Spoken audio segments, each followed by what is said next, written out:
Hello everyone, I am doctor Jeevesh Yadav. तो आज की क्लास में अपन जो है गोविंदा पारिक के तुलनात्मक अध्ययन का जो 70 नंबर का जो पेज है, ठीक है, वो अपन डिस्कस करेंगे। लास्ट क्लास में हमने देखा था कि कौन से आपकी चीज़ें हैं, ठीक है। जैसे कि आपका सबसे पुराना जो ग्रंथ है वो कौन सा है, संहिता कौन सी है, ठीक है। सबसे लंबी जो संहिता है, ठीक है, बृहत जो संहिता है वो कौन सी है। साथ ही साथ हमने देखा था कि जो अष्टांग हृदय है, सॉरी अष्टांग संग्रह है, उसमें आपका क्या है, जो आपका जो विष है उसका मेनली चिकित्सकीय उपयोग के विषय में सर्वप्रथम बताया गया था। तो ये सभी चीज़ें हमने लास्ट क्लास में डिस्कस किया था, ठीक है। आज की क्लास में अपन आगे का जो पोर्शन है वो स्टार्ट करते हैं। तो यहाँ पे आपका आयुर्वेद जो है पचनन कहा गया है, ठीक है। आयुर्वेद पचनन किसको बोला गया है, ये पूछा गया है, ठीक है। आयुर्वेद पचनन किसको बोला गया है, तो पंडित जगन्नाथ प्रसाद शुक्ल को बोला गया है, ठीक है। जब भी आया क्वेश्चन आयुर्वेद पचनन किसको बोला गया है, तो पंडित जगन्नाथ प्रसाद शुक्ल को बोला गया है, ये आपको याद रखना है। फिर आवर्चीन काल की अंतिम संहिता कौन सी है, तो आवर्चीन जो काल है उसकी अंतिम संहिता कौन सी है, तो आयुर्वेद विज्ञान, ठीक है, आयुर्वेद विज्ञानम, ये मिले आपकी जो है आवर्चीन काल की अंतिम संहिता है। फिर बात करते हैं विनोद लाल सेन गुप्त, ठीक है, विनोद लाल सेन गुप्त 19वीं सदी की जो है रचना है, ठीक है, और 4 स्थान है, ठीक है, तथा इसमें 216 अध्याय बताए गए, ठीक है। तो 216 अध्याय है, 4 स्थान है।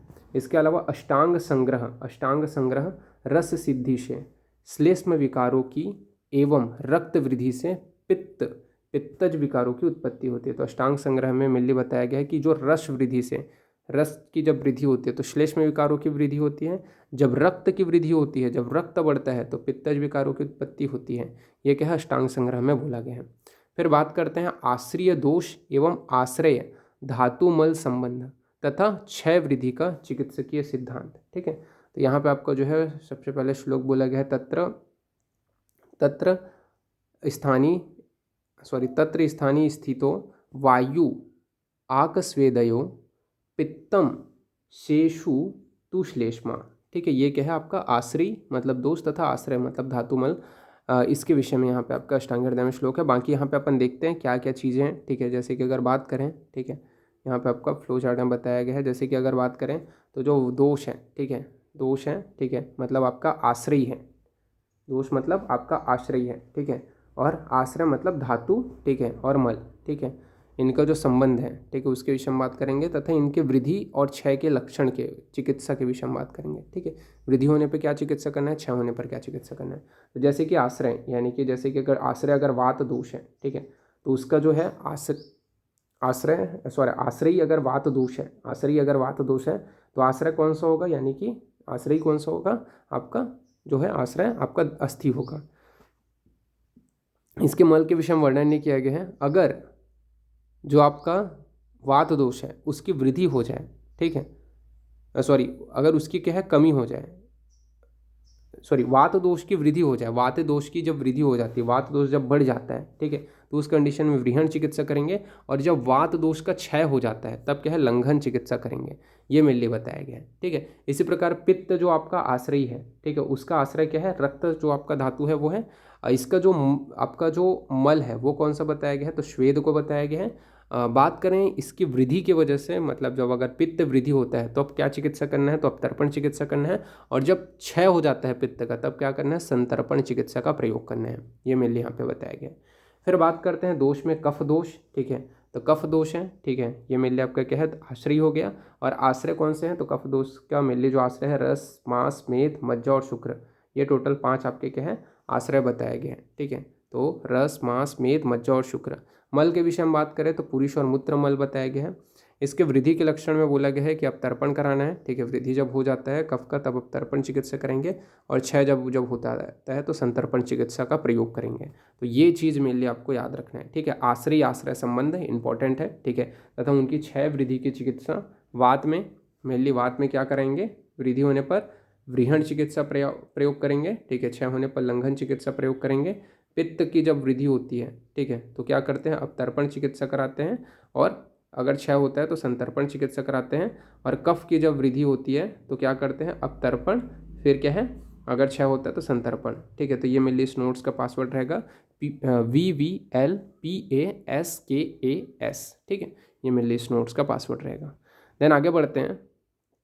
तो आगे आपका क्या बोला गया है, स्वर्णदीप, हाँ स्वर्णदीप्त शब्द आया है मलेशिया के लिए। स्वर्णदीप्त शब्द किसके लिए है, मलेशिया के लिए है, ठीक है। और रत्नदीप्त जो शब्द है वो किसके लिए है, श्रीलंका के लिए है, ठीक है। तो ये चीज़ भी थोड़ा याद रखना। देन आगे बढ़ते हैं। तो चाय के लिए आयुर्वेद में, आयुर्वेदिक जो विज्ञान है, ठीक है, चाय के लिए आयुर्वेदिक जो विज्ञान है उसमें आपका बोला गया है कि श्यामपर्णी एवं सालिग्राम निघट्टू, ठीक है, उसमें क्या है, चाय शब्द का जो है वर्णन है वो आपका है। तो चाय शब्द का आयुर्वेदिक विज्ञान में कहाँ पे वर्णन आता है, तो आपका श्यामपर्णी और सालिग्राम निघट्टू में जो चाय शब्द है उसका मिलने जो है सब चाय शब्द जो है वर्णन है, चाय शब्द जो है वर्णन है। फिर पाचन क्रम में जो अग्नियाँ हैं, ठीक है, उसके विषय में बात करते हैं। तो सबसे पहले जठराग्नि, उसके बाद में भूताग्नि, फिर धात्वाग्नि। तो मतलब पाचन क्रम में जो अग्नि है, सबसे पहले कौन से अग्नि की पाचन हो गया, जठराग्नि, उसके बाद में भूताग्नि, फिर आपका क्या है, धात्वाग्नि। फिर वात का प्राकृतिक रस का वर्णन बोला गया है। तो वात का जो प्राकृतिक रस और वर्ण है, ठीक है, वात का जो प्राकृतिक रस होते हैं और वर्ण कैसा होता है, तो रस जो होता है वो कसाय होता है और प्राकृतिक जो वर्ण होता है वो स्याव या अव्यक्त वर्ण का होता है, जो वात होता है वो। पित्त का जो प्राकृतिक रस वो वर्ण है, तो पित्त का जो प्राकृतिक रस होता है वो कटु होता है।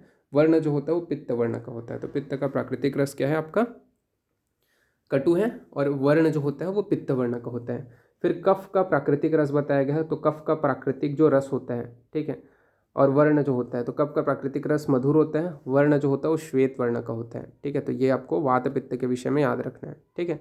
देन बात करते हैं, वात का वैकृत रस कटु होता है, ठीक है, और पित्त का जो वैकृत रस होता है वो कैसा होता है, अम्ल होता है, और कफ का जो वैकृत रस होता है वो लवण रहता है, ठीक है।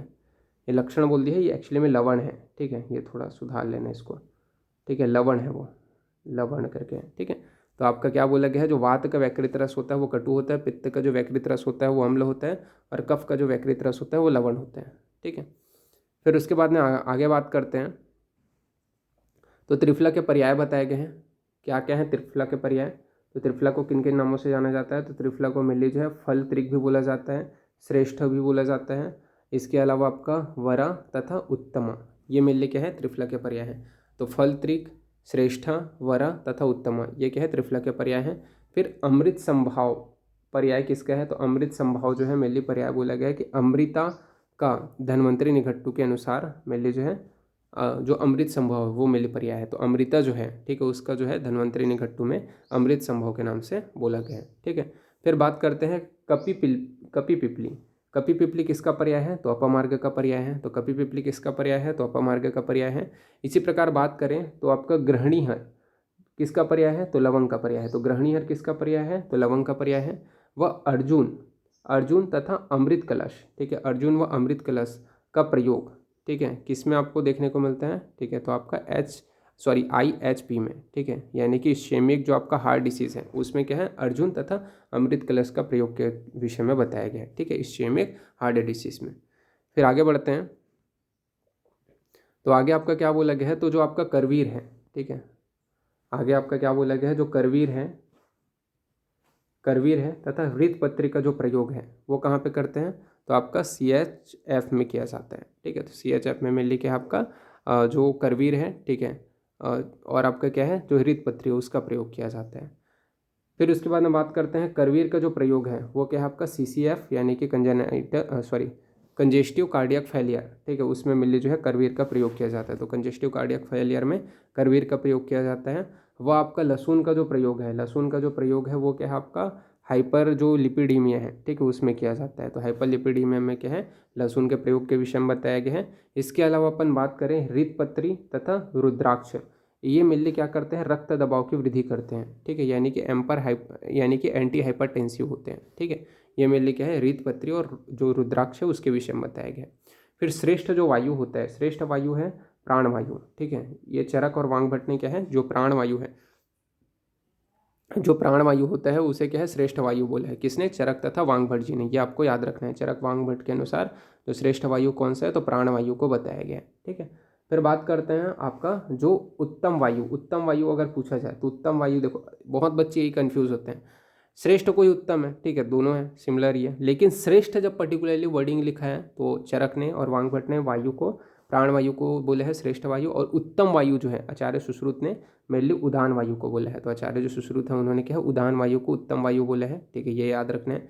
फिर रंजक पित्त के स्थान के विषय में बात करें तो रंजक पित्त का जो स्थान है आचार्य सुश्रुत ने यकृत और प्लीहा को बताया है। तो रंजक पित्त का जो स्थान है आचार्य सुश्रुत ने यकृत और प्लीहा को बोला है, जबकि सारंगधर ने यकृत को माना है, ठीक है। इसी प्रकार बात करें जो वांग भटजी है, तो वांग भटजी ने मेरे लिए क्या है अमाशय को बोला है, अमाशय आश्रय, ठीक है, अमाशय आश्रय पित्त रंजका रंजनाथ, ठीक है। तो अष्टांग हृदय ने यानी कि आपके वांग भटजी ने अमाशय को रंजक पित्त के स्थान बोला है, सुश्रुत ने यकृत और प्लीहा को बोला है, और सारंगधर ने मेरे लिए यकृत को बोला है। तो ये यहाँ पे आपको याद रखना है, ठीक है। तो यहाँ पे ये वाला जो आपका लेक्चर है वो यहाँ पे फिनिश होता है। नेक्स्ट क्लास में अपन जो है इसके आगे का जो पार्ट है वो अपन देखेंगे। ओके, ठीक है। तो फिर थैंक यू क्लास।